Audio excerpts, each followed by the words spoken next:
Bienvenidos a NTD en español. Soy Mayra Jaime y vayamos a lo más importante del día de hoy. El presidente ucraniano Volodymyr Zelensky habló virtualmente ante el Congreso de Estados Unidos, volvió a pedir ayuda y dijo que Ucrania no es el único que es atacado. Rusia y Ucrania se muestran más optimistas sobre las conversaciones de paz. Ucrania dice que las propuestas rusas ahora son más realistas. Y una empleada de un canal de televisión en Rusia irrumpió en medio del noticiero para protestar por la invasión a Ucrania y dar un mensaje a los rusos. Ahora enfrenta los cargos de una corte. Además, el Capitolio de Estados Unidos presenció un acalorado debate sobre cómo lograr la independencia energética. Ambos partidos plantearon visiones completamente opuestas.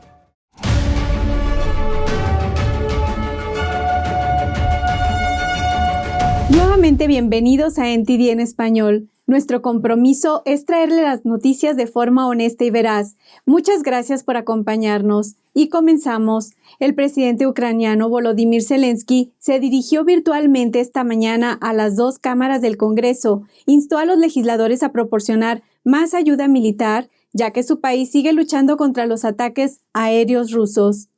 Rusia no solo nos ataca a nosotros, no solo a nuestra tierra, no solo a nuestras ciudades, ha emprendido una ofensiva brutal contra nuestros valores, los valores humanos básicos, lanzó tanques y aviones contra nuestra libertad, contra nuestro derecho a vivir libremente en nuestro propio país y elegir nuestro propio futuro. Zelensky reiteró su pedido de ayuda a Estados Unidos para crear una zona de exclusión aérea sobre Ucrania, pero la Casa Blanca y los funcionarios de la OTAN consideran que esto no es posible. El presidente Biden dijo que aplicar una medida de este tipo agravaría el conflicto con Rusia, una potencia nuclear. Como concesión, el presidente ucraniano pidió a Estados Unidos que le proporcione aviones de combate. También pidió al Congreso que hiciera más, incluyendo sanciones económicas contra Moscú. Zelensky luego habló de los ataques terroristas del 11 de septiembre y también mencionó el ataque de Japón a Pearl Harbor que empujó a Estados Unidos a la Segunda Guerra Mundial. Amigos estadounidenses, en su gran historia, tienen páginas que les permitirían entender a los ucranianos, entendernos ahora, en el momento en que los necesitamos. Recuerden Pearl Harbor, la terrible mañana del 7 de diciembre de 1941, cuando su cielo estaba negro por los aviones que los atacaban. Recuérdenlo, recuerden, el 11 de septiembre. Zelensky también expresó su agradecimiento al presidente Biden por su ayuda de más de $13.000 millones. Tras el discurso, el representante Jason Proud dijo que el Congreso debe impulsar más garantías de seguridad en Ucrania. El senador Lindsey Graham habló con los medios de comunicación sobre una resolución del Senado que insta a la administración Biden a ayudar al gobierno ucraniano. Pidió a la administración que ayude a facilitar la transferencia de aviones y sistemas de defensa aérea a Ucrania. Un funcionario de la Casa Blanca confirmó anteriormente que Biden anunciaría otros $800 millones en ayuda de seguridad para Ucrania. En total, el presidente autorizó $2.000 millones en ayuda para Ucrania desde que asumió el cargo. Estados Unidos sigue siendo por lejos el principal donante individual de asistencia de seguridad de Ucrania. Tanto Rusia como Ucrania apuestan por una solución consensuada mientras continúan las conversaciones de paz. El Kremlin dice que una posible solución es una Ucrania neutral. El presidente ucraniano Volodymyr Zelensky afirmó el miércoles que las conversaciones de paz deben conducir a un acuerdo justo para Ucrania y protegerla de futuras amenazas. Podemos y debemos negociar una paz justa pero equitativa para Ucrania, con garantías reales de seguridad que funcionen. También dijo que las demandas de Rusia en las conversaciones están sonando más realistas. Un funcionario ruso también se mostró optimista. El ministro de Asuntos Exteriores de Rusia, Sergei Lavrov, dijo que en las conversaciones está surgiendo, cito, un espíritu empresarial. Y el principal negociador de Rusia dijo antes a la prensa estatal, cito, Ucrania está proponiendo una versión austriaca o sueca de un estado neutral desmilitarizado, pero al mismo tiempo un estado con su propio ejército y marina. Ucrania no ha confirmado que esté dispuesta a discutir su neutralidad. Las imágenes del miércoles por la mañana todavía muestran bombardeos rusos en la capital de Ucrania. Este es un edificio de apartamentos impactado. Los residentes fueron evacuados y tratados por lesiones. Zelensky invitó a los simpatizantes de Ucrania a visitar la capital, pero advirtió que podría ser peligroso. 3 líderes europeos visitaron Kiev el martes para mostrar su apoyo. Ellos regresaron a casa sanos y salvos. Mientras tanto, Estados Unidos y otros miembros de la OTAN dijeron el miércoles que seguirán ayudando a Ucrania a luchar contra la invasión rusa. El secretario de Defensa de Estados Unidos, Lloyd Austin, dijo: Seguimos unidos en nuestro apoyo a Ucrania. Apoyamos su capacidad de defenderse y seguiremos apoyándolos en el futuro. Los expertos estiman que los aliados de la OTAN enviaron más de 20.000 armas a Ucrania desde que comenzó la invasión. Aunque Ucrania no es miembro de la OTAN, el país manifestó en repetidas ocasiones que quiere unirse. Pero el martes Zelensky dijo que Ucrania se dio cuenta de que eso no sucederá. Rusia considera a la OTAN como una amenaza y se opone a los esfuerzos de Ucrania por ingresar. Rusia abandona el principal organismo de vigilancia de los derechos humanos en Europa. Se esperaba que el Consejo de Europa expulsara a Rusia por la guerra de cualquier manera, pero ahora Rusia es el segundo país que abandona el grupo. El Consejo de Europa se encarga de defender los derechos humanos y el Estado de Derecho en Europa. También ayudó a las naciones de Europa del Este a democratizarse tras el colapso del comunismo. Fue creado tras la Segunda Guerra Mundial. Grecia abandonó el grupo en 1969 tras un golpe de Estado militar y se reincorporó tras restaurar la democracia 5 años después. La retirada de Rusia de la institución significa que la Convención de Derechos Humanos no se aplicará. Sus ciudadanos no podrán recurrir a la Corte Europea de Derechos Humanos contra su gobierno. Rusia afirma que la OTAN y la Unión Europea ven en el Consejo una forma de apoyar su expansión política y económica hacia el este. Una mujer fue multada con 30.000 rublos por denunciar la invasión de Ucrania durante una emisión en directo en Rusia. Esto equivale a unos $280. La Oficina de Derechos Humanos de las Naciones Unidas pidió previamente a las autoridades rusas que protegieran el derecho a la libertad de expresión de la manifestante. Tenemos más información. Una corte rusa declaró a Marina Ovsyannikova, empleada del Canal 1, culpable de infringir las leyes sobre protestas. No está claro si enfrentará también otros cargos más graves. La mujer interrumpió el lunes un programa de noticias nocturno en directo en el Canal 1, controlado por el Estado, sosteniendo un cartel detrás de la presentadora en el estudio y gritando consignas que denunciaban la guerra en Ucrania. Se la pudo ver y escuchar durante varios segundos antes de que el canal cambiara a otro reportaje. Pidió a los rusos que no se dejaran engañar por la propaganda estatal. Fue mi propia decisión contra la guerra. Tomé esta decisión por mí misma. No me gusta que Rusia comience esta invasión. Es realmente terrible. Su mensaje suscitó los elogios del presidente ucraniano Volodymyr Zelensky, pero fue rápidamente desairado en Moscú. Un portavoz del Kremlin denunció las acciones de Ovsyannikova como vandalismo. Después de la audiencia en la corte, Ovsyannikova dijo a los periodistas que estaba agotada. Fueron días muy duros para mí porque pasé 2 días sin dormir. El interrogatorio duró más de 14 horas. No se me permitió contactar con mis familiares ni se me proporcionó ninguna ayuda jurídica. Me encontraba en una situación bastante difícil. Su protesta despertó el temor entre sus simpatizantes de que pudiera ser procesada en virtud de la nueva legislación que conlleva una pena de cárcel de hasta 15 años. La ley, aprobada 8 días después de la invasión de Ucrania, declara ilegales las acciones públicas destinadas a desacreditar al ejército ruso. También prohíbe la difusión de información deliberadamente falsa sobre el uso de las Fuerzas Armadas rusas. A primera hora del día de ayer, un portavoz de derechos humanos de la ONU dijo que las autoridades rusas no deberían castigar a la mujer por expresarse. Instamos a las autoridades a que aseguren que no sufren ninguna represalia por ejercer su derecho a la libertad de expresión. Añadió que 15.000 personas fueron detenidas por protestar contra la guerra en Ucrania. Ahora vamos a un breve corte. Continúe con nosotros y regresando le informaremos sobre las propuestas drásticamente diferentes en el Capitolio sobre la independencia energética. Regresamos.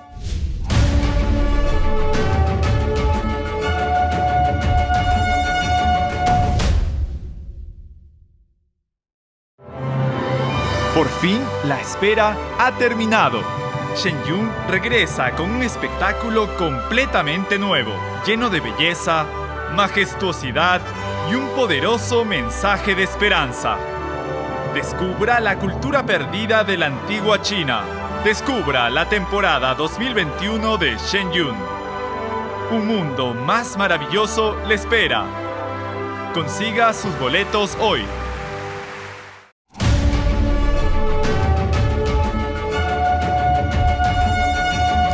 A medida que los precios de la gasolina se disparan, ambos partidos están pidiendo la independencia energética, pero sus propuestas son drásticamente diferentes. Iris Tao de NTD nos trae el último debate en el Capitolio.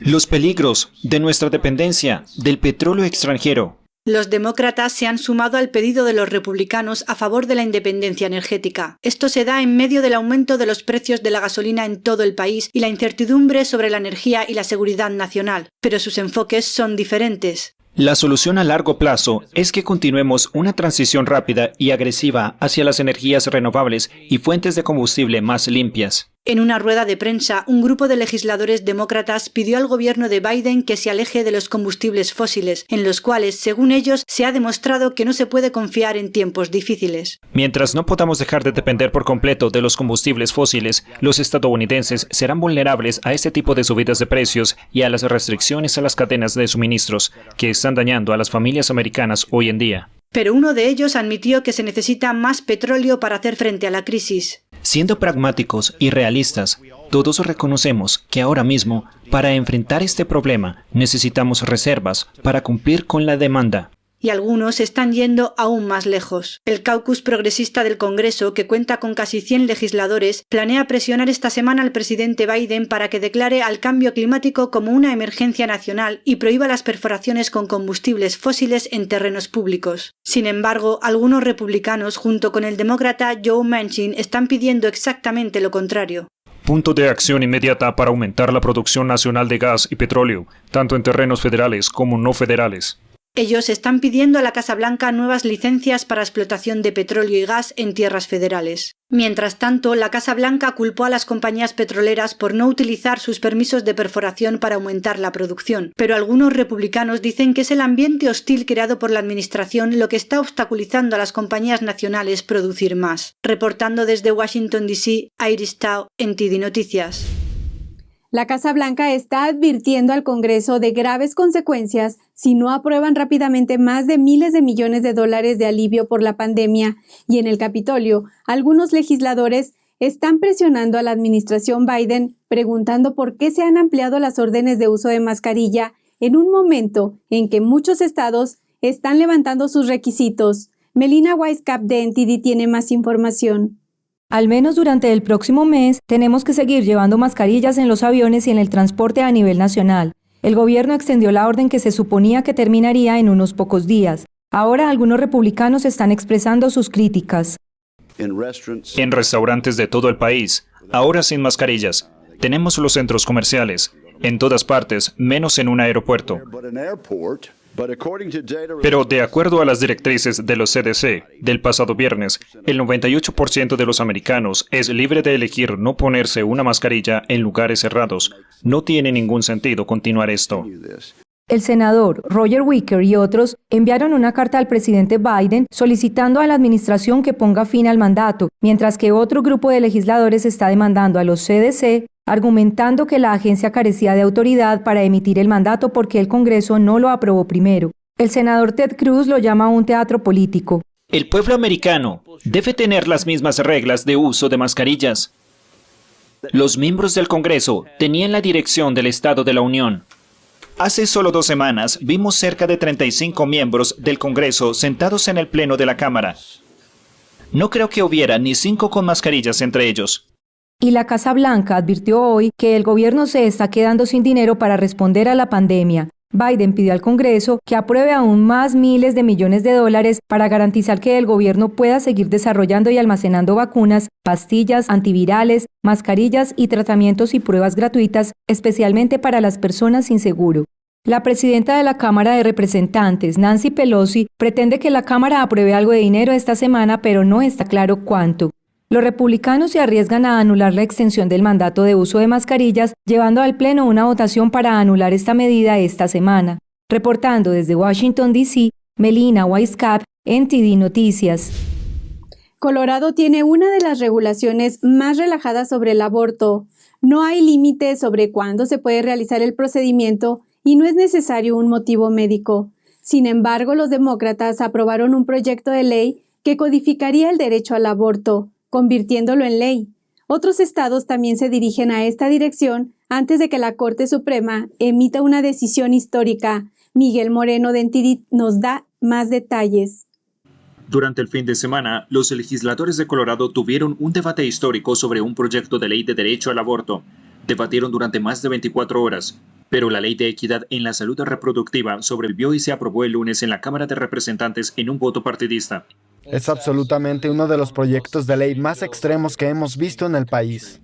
El representante republicano Dave Williams debatió toda la noche en el Capitolio. Los abortos en Colorado no tienen prácticamente ninguna restricción. Los bebés no nacidos pueden ser abortados en cualquier momento. Pero este proyecto de ley codificaría el derecho al aborto. Williams dijo a NTD que incluso podría dar ese derecho a las menores. En Colorado, actualmente hay una ley de notificación a los padres. Con la aprobación de este proyecto de ley, que pone en peligro esa ley, se podría permitir a las menores, a las niñas menores de 18 años, practicar un aborto sin que sus padres sepan. Este proyecto de ley no afectará a los estatutos de notificación a los padres. La demócrata de la Cámara, Dania Esgar, no está de acuerdo con Williams. Estamos protegiendo el derecho de una mujer a elegir lo que es mejor para ella y su proveedor médico cuando se trata de atención médica. La razón por la que estamos presentando este proyecto de ley ahora es porque tenemos miedo de lo que podría pasar si no ponemos esto en el estatuto hoy. Esgar se refiere al caso del aborto de Mississippi en la Corte Suprema. Su muy anticipada sentencia podría dar luz verde a restricciones más estrictas sobre el procedimiento. Ante esa posibilidad, Nueva Jersey codificó su derecho al aborto, y Vermont podría hacer lo mismo si los votantes aprueban la propuesta este año. Mario Díaz, abogado principal de Concerned Women for America, dice que la presión ha aumentado. Creo que el lado a favor de la elección, a favor del aborto, está empezando a sentir la presión de la inevitable decisión de Dobbs que se avecina. Y realmente, la presión de que el pueblo estadounidense despierte a sus políticas extremas. Creo que la gente sabe que debe haber límites al aborto. Ahora el proyecto de ley sobre el aborto en Colorado irá al Senado de mayoría demócrata.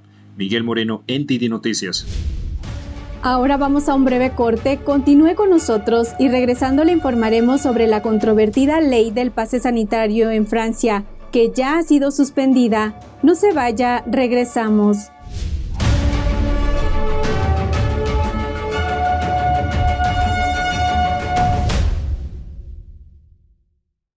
Bienvenidos al episodio de hoy, soy Elina Villafañe.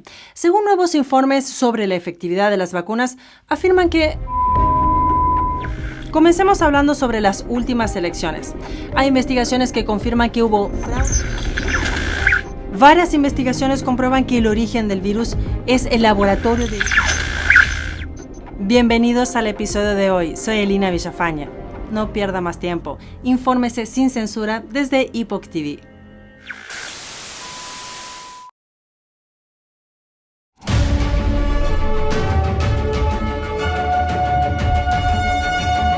Ahora los franceses ya pueden acceder a bares, restaurantes y otros lugares sin el pase de vacunación contra el COVID-19. La controvertida ley que exigía el pase ha sido suspendida, pero el gobierno puede volver a aplicarla en cualquier momento. El corresponsal de NTD en Francia, David Vives, tiene la información. En Francia, el requisito de mostrar el pase sanitario se eliminó. Este pase era necesario para entrar en bares, restaurantes, hospitales, gimnasios, clubes nocturnos y muchos otros lugares, y también era necesario para entrar en los lugares de trabajo. La medida inició en julio del año pasado y se hizo más estricta en enero de este año. La suspensión se produce tras el fin del uso obligatorio de mascarilla en lugares cerrados y al aire libre a principios de febrero, excepto en el transporte público y en los hospitales. Los parisinos en general reciben con agrado el levantamiento de las restricciones.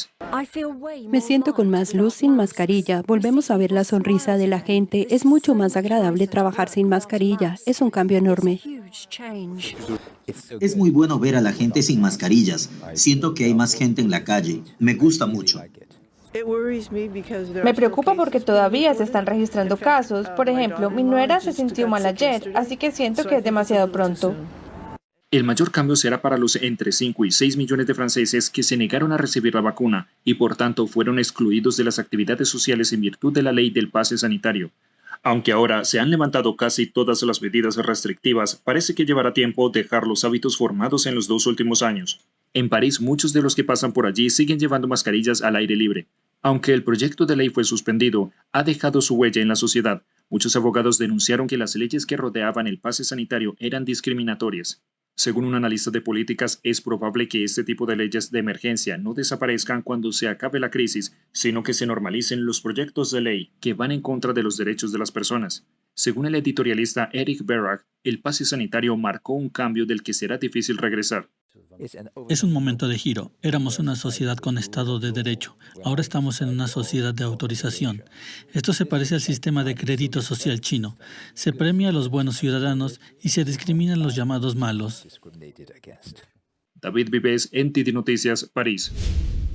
Un grupo de legisladores republicanos rechazaron las negociaciones del gobierno de Joe Biden con el régimen de Venezuela, calificando la medida del Ejecutivo como una excusa para tener una apertura con Maduro.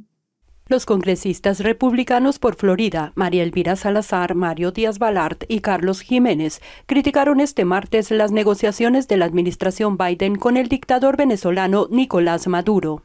En opinión de los tres políticos, las conversaciones llevadas a cabo por representantes de la Casa Blanca en Caracas suponen una traición del presidente Biden a la lucha por la libertad en Venezuela.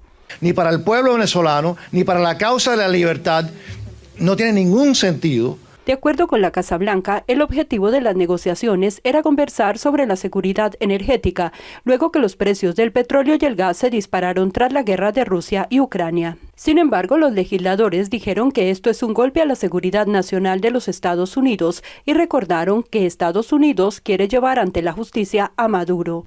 Este lunes el gobierno aseguró que por el momento no pondrá en marcha ningún plan para importar petróleo de Venezuela. Lo único que nos demuestra ese gesto es que lo que quieren es ponerse nuevamente de acuerdo con el dictador Maduro y que esta es la mejor oportunidad, la primera oportunidad para hacerlo con una excusa que es ir a comprarle el petróleo. Los republicanos anunciaron que presentarán un proyecto de ley bipartidista para que cesen dichas negociaciones con la dictadura de Venezuela. También instaron a Biden a promover la extracción de gas y petróleo dentro del país para no depender de países como Venezuela y Rusia.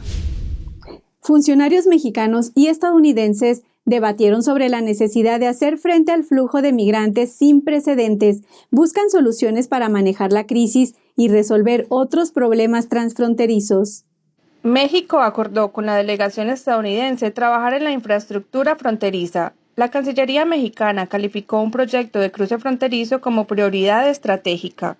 El país dice que detuvo a más de 2.100 migrantes durante el fin de semana. Ellos se dirigían a Estados Unidos desde lugares como México, Cuba, Honduras, Guatemala y El Salvador.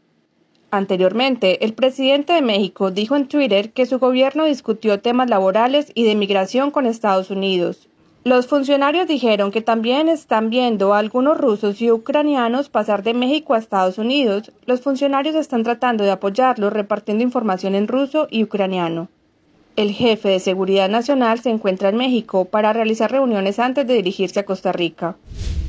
Ahora vamos con la información de una expo en China que de repente encerró a 50,000 personas. Adelante, Julián.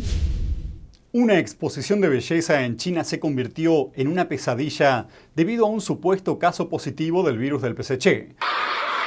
Eso es lo que dicen videos publicados en las redes sociales. Al parecer, cerca de 50,000 personas quedaron atrapadas en el recinto de la exposición el viernes en la ciudad de Guangzhou, al sur de China. Todo el evento se cerró inmediatamente después de que se identificara un caso positivo del virus. Los organizadores colocaron un aviso de emergencia que decía «No hay salida y no hay entrada» y pidieron a la gente que tomara precauciones y distancia social. pero según los videos del evento parece que fue casi imposible hacerlo debido a la gran cantidad de personas. Los videos muestran que la gente empezó a gritar y a correr hacia las salidas cuando se dieron cuenta de lo que estaba ocurriendo. Se oye a la multitud gritar «libérennos». Y más tarde se mostraron imágenes de personas que seguían esperando ser liberadas por la noche. Al día siguiente, las autoridades de Guangzhou anunciaron que los asistentes a la exposición fueron sometidos a pruebas de detección del virus y que todos los resultados fueron negativos. Gracias, Julián. Esto es todo por hoy. Los invitamos también a seguir la programación por Epoch TV y a acceder a todo nuestro contenido sin censura. Los invitamos a suscribirse a nuestra lista de correo para recibir novedades. Gracias por acompañarnos. Que tengan una feliz tarde y nos encontramos en el noticiero de esta noche.